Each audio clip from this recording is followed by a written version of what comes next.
right, Elijah, we're going to read Grandmother Comes to Stay. And that is how Daniel Bernier, just 3 hours old, became the special property of Annette Bernier, 7 years old.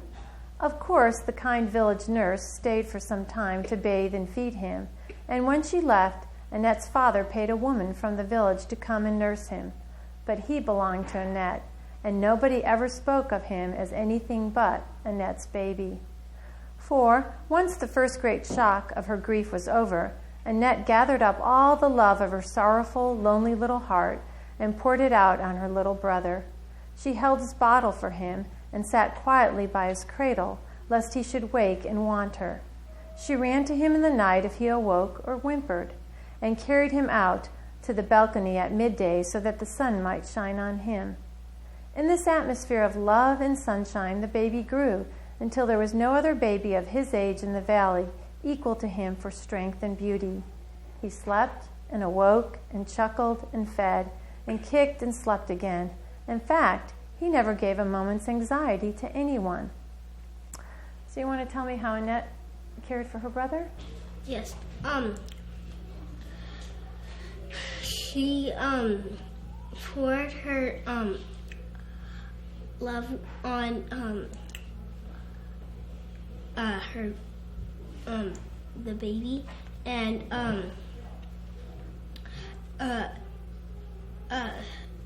she was only 7 years old, and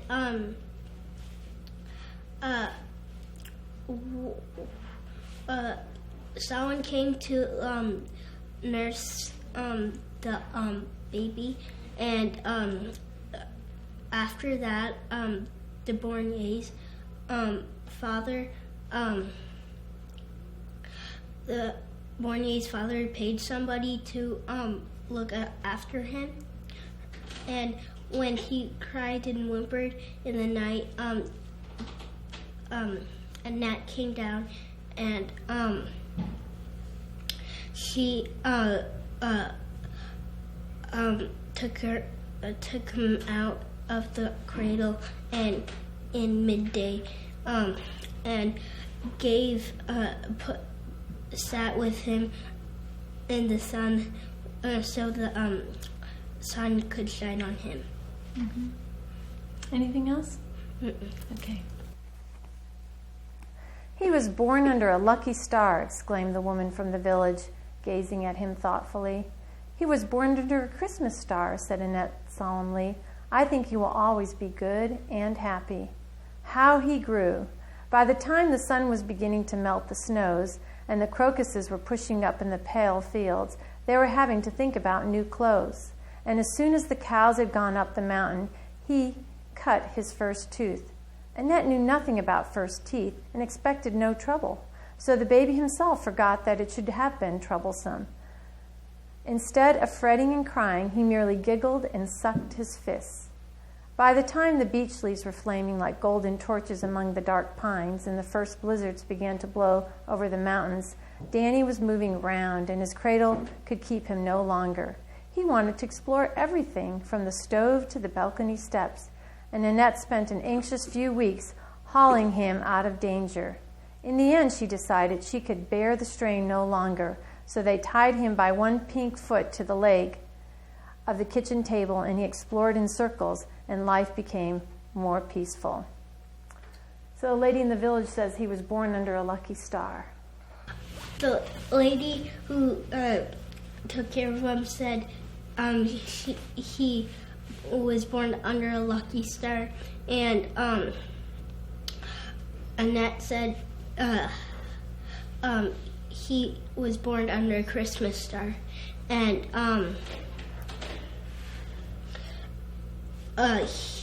he had Annette had to take him out of danger, and he had to get tied by the foot to a pink foot to his leg. He explored the world in circles, and life became more easier. Okay. Just about this time, Annette, slipping down to the living room after tucking Danny up in his cradle, found her father sitting by the stove with his head in his hands, looking old and tired and gray. He had often looked old and tired since his wife died, but tonight he looked worse than usual. Annette, who tried hard to make up for her mother, climbed onto his knee and laid her soft cheek against his bony brown one. "What is the matter, Papa?" she asked. "Are you very tired tonight? Shall I heat you a cup of coffee?" Why don't you tell me that part? It says, by the time the beech leaves were turning? By the time the beech leaves are turning, the Bornier's father was very tired, and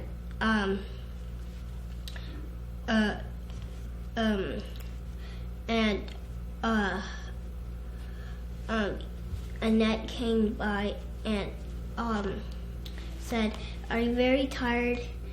She laid her cheek on his bony leg and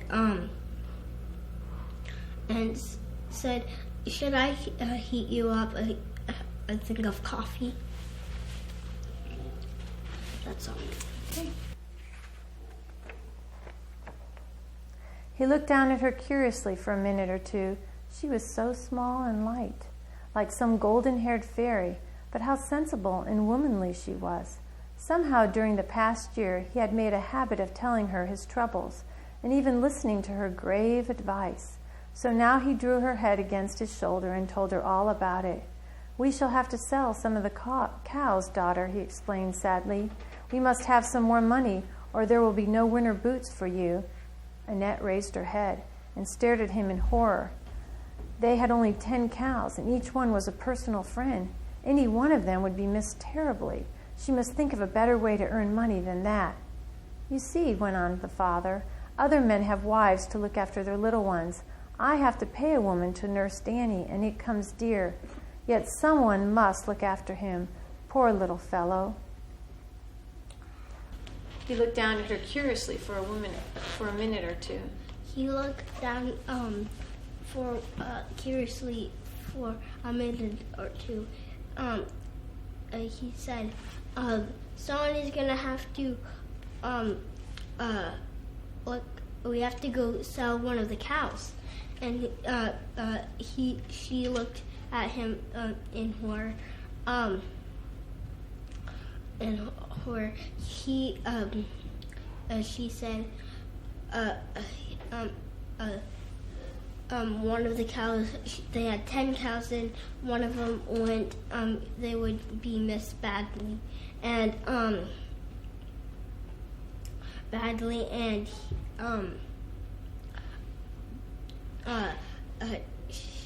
and he said there were no winter boots for you, and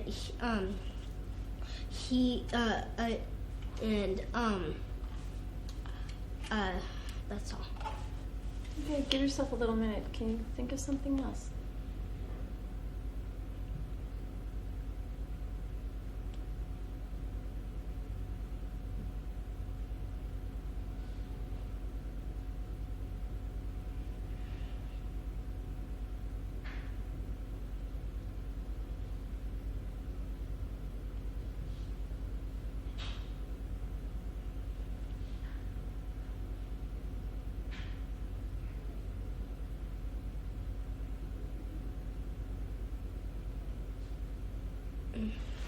Do you remember the part where he said, "Other women have wives"?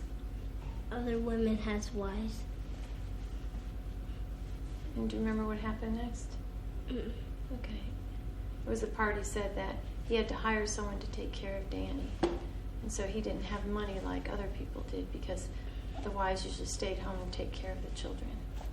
Now Annette sat up very straight and tossed back her braids. She saw her way quite clearly, and all she had to do was to make her father see it too. "Papa," she said very slowly and distinctly, "you do not need Mademoiselle Mortier any longer. I am 8.5 now, and I can look after Danny as well as anyone. You will not have to pay me one thing, and then we can keep the cows. Why, think, Papa, how unhappy they would be to leave us. I do believe Pecorette would cry. But you must go to school, said her father rather doubtfully. It would not be right to keep you at home. Anyhow, it is against the law. The master would want to know why, and he would tell the mayor, and we should get into trouble. So Annette said very straight. Tell me the next part. Annette said very straight. We do not need pork.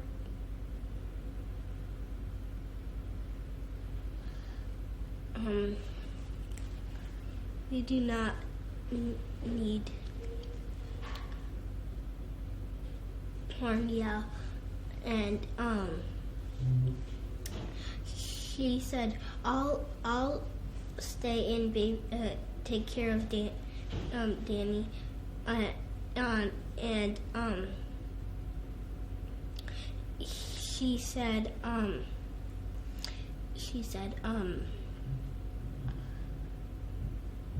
that you don't need to pay anything. We do not need to sell one of the cows. Pecorette will cry, and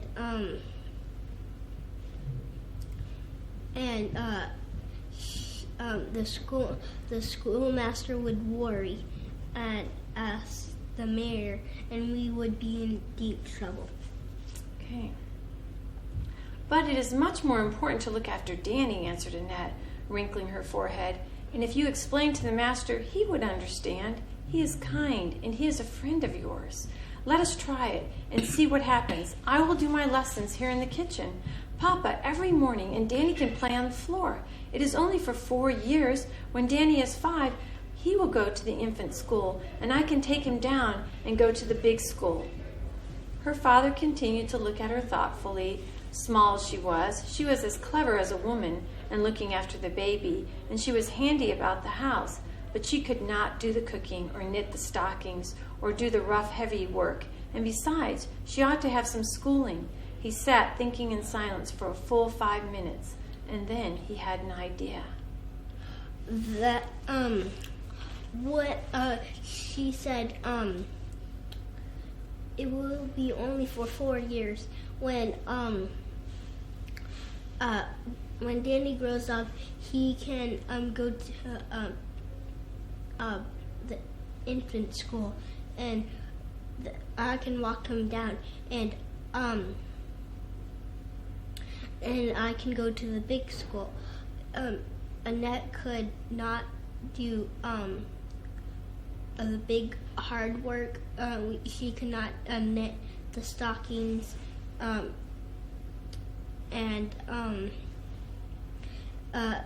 he stood there thinking for a whole 5 minutes, and finally he had an idea. Mm-hmm. I wonder if your grandmother would come, he said suddenly. She is old and has rheumatics, and her sight is poor. But she could do the cooking and mending, perhaps, and she could help you with your lessons in the evenings. It would be company for you, too, when I am up the mountain. You're a little girl to be left alone all day long. If I write a letter to the master telling him that grandmother will give you a bit of teaching, maybe he will consent to keep quiet about it. Annette climbed off his knee and fetched 2 sheets of paper and the pen and ink from the cupboard. Write to them both now, she said, and I will mail them when I go for the bread. Then we shall get the answers nice and quickly. So he said, I wonder if Grandma could come.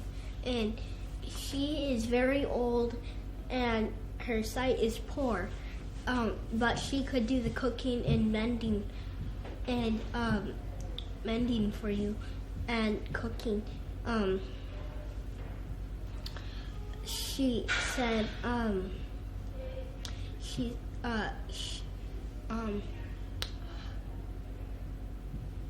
that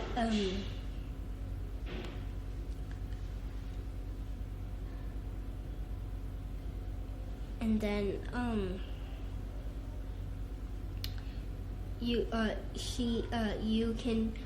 Grandma could teach you, and you could mail a letter to the schoolmaster and say, Grandma will do some teaching with you, and